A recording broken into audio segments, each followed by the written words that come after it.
네, 안녕하세요. 예스맨입니다. 항상 구독과 좋아요는 저한테 힘이 많이 되고요. 제 영상 속도가 마음에 들지 않으신 분들은 1.25배로 봐주셨으면 감사하겠습니다. 네, 닉네임 제야의 코인 왕님께서 모든 코인 정리하고 비트코인 캐시 ABC에 나는 몰빵하겠다. 인생 뭐 있냐? 메이저 코인 사서 여기서 2배 가는 것보다 어떻게 보면 비차 6만원 가는 게 더 현실적이지 않겠냐? 당장 안 가도 언젠가는 갈 것 같다 라고 이야기를 하고 있는데요. 지금 비차를 보게 되면 글쎄요, 항상 상장하고 나서는 그 다음부터 따닥따닥 좋은 소식이 있으면 좋겠지만 현 시점으로 보았을 때는 상승하고 난 뒤에 또 빠져주지 않을까라는 그런 걱정이 많이 들기 때문에 조정을 어느 정도 좀 많이 거친 뒤에 비트코인 캐시 ABC를 접근하는 게 더 낫지 않았을까, 뭐 이런 생각은 또 들기도 합니다. 그래서 여러분들한테도 제가 이야기를 했던 측면은 진짜 따닥따닥 호재가 있지 않고서는 이 가격을 유지하기는 어렵다라고도 이야기를 많이 했습니다. 그렇기 때문에 한동안 조금은 내려갈 수 있는 측면도 어느 정도는 감내하시면서 투자를 하셨으면 좋겠다라는 생각이 들어요. 또한 상대적으로 비교할 수 있을 만한 근거치는 또 뭐가 있냐면요, 비트코인 캐시에서 또 분리되었던 비트코인 SV를 보게 되면 알 수가 있는데, 이때도 상장하고 난 뒤에 물론 장이 안 좋기는 했지만 상장했었을 때도 올라가는 척하고 재미없는 형태를 많이 보여줬던 부분이 있다 보니까 그런 거를 좀 염두를 해볼 필요성이 있겠고요. 물론 비트코인 캐시에서 분리된 건 아니지만 그래도 비트 골드, 비트코인 골드를 또 본다라고 해도 어딨니? 예, 골드를 몰봉으로 찍어서 본다라고 해도 여전히 그만큼 상장을 한 뒤부터는 재미없이 내려가는 패턴이 비슷했고, 캐시도 한번 보게 되면 이때는 뭐 불장이 오긴 했지만 쭉쭉쭉 넘겨서 한번 보도록 하겠습니다. 상장하고 냈었을 때는 생각보다 그렇게 또 단기적인 조정을 좀 주었다고 볼 수가 있습니다. 이걸 조금 더 확대를 해서 보게 되면 원래 가격이 50만원대였는데 조정이 대략 한 20만원 26만원대까지 조정을 주고 그 다음부터 올랐어요. 그러기 때문에 상장에 대한 기대감을 가져간다라고 해도 지금 시점에서는 조금 그렇게 화려하게 올라갈 수도 있는 확률이 생각보다는 좀 적을 수 있으니 좀 조심을 해보자 라고 저는 계속 주장을 하고 싶습니다. 최신 비트코인 채굴 기기가 선행 주문이 매진이 되었다라는 소식을 볼 수가 있는데요. 비트메인의 판매 페이지를 보게 되면 S19, S19 프로, T19가 2021년도 5월까지 출하가 불가능하다. 그 이유는 재고가 바닥났다. 그래서 주문을 해도 납품하기에는 좀 어렵지 않겠냐. 그만큼 인기가 좋다라는 것을 알 수가 있겠고, 최근에 비트코인이 많이 올라갔던 측면도 있다 보니까 채굴기에 대한 성행도 어느 정도는 좀 수요가 괜찮게 나와줄 것이다 라는 생각도 들기도 했고요. 또 하나는 이번에 또 체인이 분리가 되면서 비트코인 ABC 진영과 그리고 또 다른 비트코인 캐시 진영도 생겼기 때문에 이쪽에 대한 또 해시를 유지하기 위한 또 채굴기를 어느 정도는 또 유지를 해야 되는 부분이 있다 보니까 그거에 따른 또 주문이 또 들어오지 않았을까라는 생각도 해볼 수가 있게 되겠습니다. 네, 상승장 유지를 위한 비트코인 마지노선을 체크해 보겠다라고 해서 닉네임 쌉싸비우스 님께서 본인의 생각을 녹여가지고 한번 분석을 해놨던 내용인데 한번 갖고 와봤습니다. 거시적인 관점에서 2016년도 반감기 이후 비트코인 모습을 토대로 현재 비트코인의 위치를 판단한다. 그리고 비트코인 조정의 마지노선을 한번 체크해 보았는데, 첫 번째 그림은 주봉의 빨간색 선은 20주 이동평균선으로 보면 되고요. 그리고 2016년도 반감기 이후 상승자 20주 이동평균선 아래로 주봉이 마감된 적이 없었기 때문에 상승장이냐 하락장이냐의 지표로 쓰이기도 했다. 이 말의 의미는 말 그대로 이 빨간색 선이 계속 캔들이 위에 있었기 때문에 계속 올라갔던 패턴이었기 때문에 이번에도 어떻게 보면 이 20주 부분에 있었을 때 위에 있기 때문에 아무리 조정이 나온다고 해도 이 추세는 꺾이기가 어려울 것이다, 그렇게 보고 있는 것 같아요. 그래서 여기에서도 20주선이 방어되는 걸 알 수가 있다. 그렇기 때문에 조정도 생각보다 그렇게 크진 않을 것으로 보여진다. 두 번째 그림을 한번 보도록 하겠다. 월봉 차트인데 분홍선이 월봉의 전고점을 가리키게 되는데 현재 월봉의 전고점은 14,000K인데 19년도 최고점이기도 한 월봉의 전고점은 이미 뚫은 상태이고, 이대로 월봉 마감을 해준다라고 하면 월봉의 전고점 아래로 내려가지는 않는다라고 볼 수 있는 형태로도 볼 수가 있겠다. 그래서 14,000K까지는 사수하는 게 중요하지 않겠냐라는 의견도 주기도 했습니다. 그래서 상승장만 유지를 해준다고 하면 지금에 있는 자리에서도 되게 나중에 인생의 매수 찬스가 나올 수 있는 측면도 좀 있을 것 같다라는 이야기를 하고 있어요. 네. 그 다음 또 다른 분께서 비트가 올랐는데 알트는 언제 오를까? 이것 좀 한번 봐보자 라는 내용으로 또 나름대로 또 분석을 해놨던 내용이 있는데 같이 한번 보도록 하겠습니다. 네, 보게 되면은 도미넌스에 대한 언급을 좀 해주셨고요. 이전에 퍼블리시도 참고했으면 좋겠다. 아래에 이미지를 누르게 되면 이동을 할 수가 있으니 그렇게 좀 보셨으면 좋겠고, 지금은 하모닉 패턴을 좀 볼 수가 있고 이게 최소 보합세가 나올 형태로도 나올 수도 있다. 그러면 알트코인 강세장은 언제가 나올 것 같냐?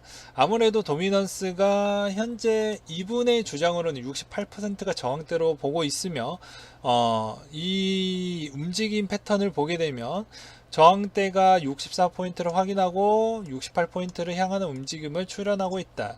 알트코인이 제대로 상승하기 위해서는 도미가 68% 저항을 확인한 후에 이 레인지 범위 안에 갇혀야 되는데 오히려 여기에서 더 올라가야 된다고 하면은 좀 더 피곤해지지 않겠냐.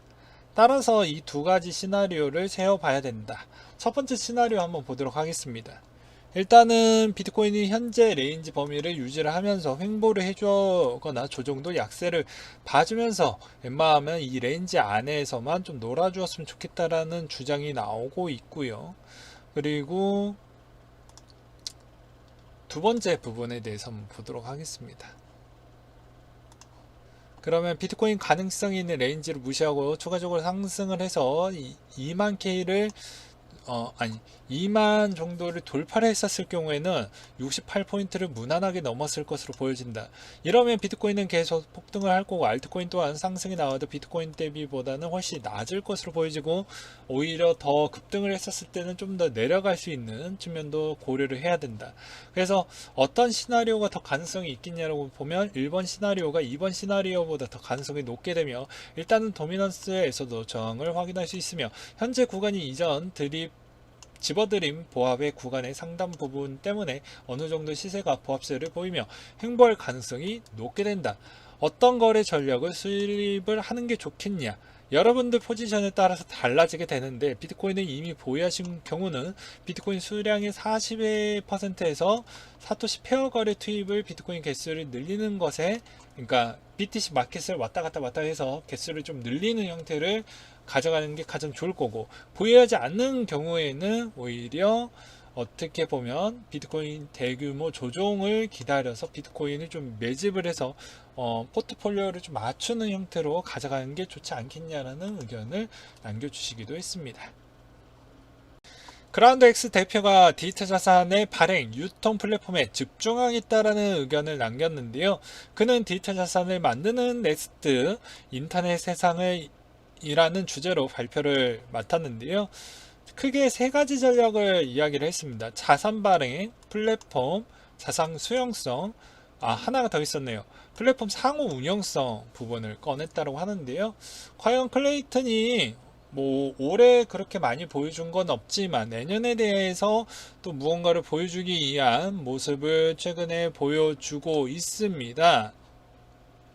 그게 무엇이냐면 카카오에서 지갑 서비스를 연내 출시하겠다라고 나오면서 이게 또 요거랑 전자지갑이랑 또 연관성을 만들길 만한 연결적 고리를 또 제공해주는 또 루트가 생기는 측면이기 때문에 요거를 좀 유심하게 좀 보실 필요성은 있을 것 같고요. 또 이런 게 나오게 되면 꼭 어플리케이션을 설치를 해서 한번 테스트를 해보시는 것도 나쁘진 않을 것 같습니다.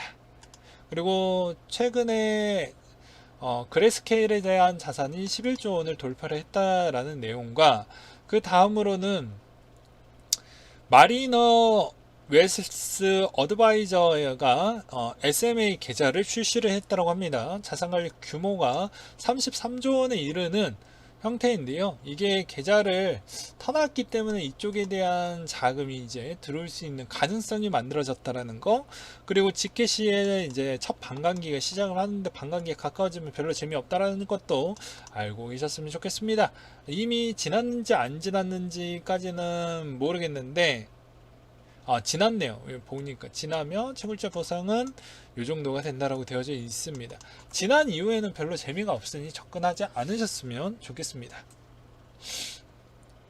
그렇게 보셨으면 좋겠고, 멕시코 같은 경우에도 유동자산 10%를 비트코인에 투자를 한다라고 되어져 있는데, 멕시코에 대한 그 환율을 보게 되면 당연히 네, 여기 보이시면 아시죠? 여기 보이시죠? 예. 박살이 났던 거. 그렇기 때문에 그런 측면으로 봤을 때는 여전히 그러하다. 그리고 이렇게 박살났던 이유는 그만큼 경제가 좋지 않았고, 어떻게 보면 멕시코에 있는 자동차 조립 공장들이 대규모 셧다운이 되면서 그 영향을 그대로 받았다라고 볼 수가 있어요. 그러니까 그런 측면도 좀 보실 필요성이 있겠다라는 이야기를 드리는 거고, 그래서 이분도 그만큼 적당성 있게 본인의 총 자산의 10% 정도만, 그러니까 옛날에도 그런 이야기를 제가 하지 않았습니까? 전체에 있는 부자들이 미국의 뭐 포브스에 있는 이야기 나오면서 이거를 100% 지분으로 사겠다라는 게 아니고, 이분들의 있는 자산의 포트폴리오에 1%만 들어가도 우리는 성공한 형태라고 이야기를 했어요. 근데 최근에 베이비붐 세대, 고학력자, 고소득자들이 이 비트코인에 대한 포트의 점유율권을 조금씩 늘리려고 하는 형태인데, 그렇게 많은 돈은 아니지만 그 인구수, 투자자의 인구수 개체가 늘어난다는 것은 우리한테는 엄청나게 도움이 많이 된다라고도 볼 수가 있잖아요. 그래서 그런 측면으로 한번 생각을 해 보았습니다. 그래서 앞으로도 가능성이 매우 높다라고 볼 수가 있다라는 점과, 그리고 DID 신호인증 기반의 국내 라운시큐어가 과학기술 장관 표창을 수상을 받았고요. 그 다음에 코인플러그도 같이 수상을 받았습니다. 참고로 라운시큐어 같은 경우에는 블록체인 쪽이 그래도 차세대 이쪽이 좀 괜찮을 것 같으니 이쪽으로 거의 몰빵하듯이 기술을 찍었고요. 나머지 뭐 대표적으로 몇 군데 보안 업체가 꽤 있습니다. 보게 되면 C큐브도 있고 뭐 이니텍도 있고 뭐 등등이 있는데, 이쪽은 거의 블록체인 쪽으로 하지 않고 다른 쪽으로 돌렸어요. 그래서 라운시큐어가 좀 받았다라고 볼 수가 있게 되겠고요. 그리고 디파이 2020 업계 관련자들이 바라보는 블록체인 암호화폐 미래에 대한 전망은 우리가 흔히 다 알고 있는 이야기를 꺼내기도 했습니다. 근데 다시 한번 언급을 드린다고 하면, 여기에 참여했던 그런 거를 보게 되면 아톰, 비브리, 코인플러그, 크립토퀀트, 그리고 테조스, 체인링크 정도가 참여를 했고, KB금융은행이 스탁 서비스에 초점을 맞추고 있다. 그리고 신한 우리는 이미 해놨기 때문에 그거 그냥 그대로 꺼내 오기만 하면 되죠. 그리고 ETF 부분에 대한 언급을 잠깐 했는데, 이제 가격 조작의 우려가 많이 사라졌고, 그만큼 기관 투자자들이 많이 들어오면서 더 내년에 더 기대를 해볼 필요성도 있지 않겠냐, 그런 이야기가 나왔어요. 그러니까 거의 우리가 알고 있었던 선에서만 나왔고, 그렇게 큰 재미있는 부분은 나오진 않았죠. 그렇게 볼 부분이 있겠고, 그리고 디비어 그룹의 설문조사에 따르면 고액 자산가의 73%가 2022년도 이전에 암호화폐 보유를 원한다라고 언급을 했습니다. 고액 자산가 미국, 영국, 아시아, 아프리카, 중동, 호주, 중남미 부분에 대해서 부자들만 해갖고 설문조를 했다라고 볼 수가 있는데요. 보게 되면 그만큼 이거에 따라서 지금 분위기도 나쁘지 않고 조만간 CBDC도 나오니 요게 좀 인기가 좋을 것 같다라는 뉘앙스가 보이는 것이죠. 그래서 대부분 실시한 결과치가 73%가 나왔고 거기서 이제 본인의 포트는 못해도 어느 정도는 모아가겠다라는 거를 얘기를 했던 분도 있고 이미 보유를 했다라는 사람도 있습니다. 그래서 우리는 계속 비트코인을 좀 가져가면서 또는 본인이 진짜 밀고자 하는 그런 코인도 가져가면 되게 괜찮을 것이다 라는 이야기를 드리고 싶고요. 그리고 두바이 그룹에서도 이더리 2.0에 1000만 달러를 또 투자하기도 하면서 이더리 2.0에 대한 속도를 계속 높여가고 있습니다. 그리고 태국의 SEC의 증권사 암호화폐 거래 지원을 허용했다라는 부분인데요. 뭐 이것도 저번에도 설명드렸습니다. 중국이 CBDC를 하기 위해서는 태국의 중국의 외국계에 대한 그 관광객 순위도 탑을 찍었고 결제 순위도 탑을 찍었던 국가이기 때문에 당연히 이걸 빨리 할 수밖에 없는 실정이라고 볼 수가 있겠죠. 네, 그 다음으로는 비트코인 8년 차에 대한 소감이라고 해서 닉네임 온리비코 분이 남겨주셨는데요. 진짜로 비트코인만 투자를 했습니다. 뭐가 되면요, 매수 가격대가 나오게 되는데 대략 1200만원 선에 들어갔네요. 근데 1억 5천을 벌었네요. 어떻게 보면 정말 대단하지 않습니까? 그리고 총 자산이 4억 원대까지 됐습니다. 이분의 전략을 한번 여기 이 내용을 보여드리고자 해서 갖고 온 거예요. 2013년도 비트코인을 알고 나서 컨셉이나 구현 방식이 너무 환상적이어서 투자를 시작을 했는데 이때 10개 사고 2017년도 때 조금 매도를 해놓고 다시 10개 사고 추가 매수하고 이런 걸 교차하면서 계속 했다. 그래서 나는 온리 비트, 디지털금 온리 비트, 그리고 CBDC 일반화되면 비트나 테더가 화폐 연동만이 생존할 거라고 생각을 한다. 많이 쳐도 2도 정도라고 난 생각을 하고 아직은 초기 단계로 가격이 변동이 심하므로 매수 후 존버, 목표 수익률이 나오면 매도, 아직 리스크가 높으므로 여윳돈으로 투자를 하고 있다. 이분 부자네요, 어떻게 보면. 그리고 업비트 지각 공개 비트의 100%이고 2013년도 때 사용했던 코빗은 비트 95에 2도 5%의 포트를 갖고 있다 라고 되어져 있습니다. 실제로 이분은 이게 총자산이라고 볼 수는 없겠죠. 더 많겠죠. 이때부터 했다라고 하니까. 그래서 여윳돈이 크다라는 겁니다. 이분은 벌써. 아무튼 비트로 성공을 했다라는 거고 결과값으로 봐도 비트는 엄청나게 올라간 거는 사실이니까 우리도 적절히 비트가 어마어마하게 올라가게 되면 저번에도 계속 제가 희망회로를 돌리려고 이런 이야기를 하는 게 아니고 항상 반복이 됩니다. 얘는 트랜지션이 똥이기 때문에 차익 실현을 받기 위한 트랜지션을 해소하기 위해서는 알트 쪽으로 TPS를 분배하는 효과가 나올 겁니다. 근데 어느 쪽이 거래량이 많이 터지면서 만약에 리플 쪽을 많이 하면 리플을 이용하려고 하는 사람인지 이거를 했었을 때도 느리니까 그냥 그 차선을 하면 전체적인 분배 효과로 다 같이 올라갈 수 있다라는 것이죠.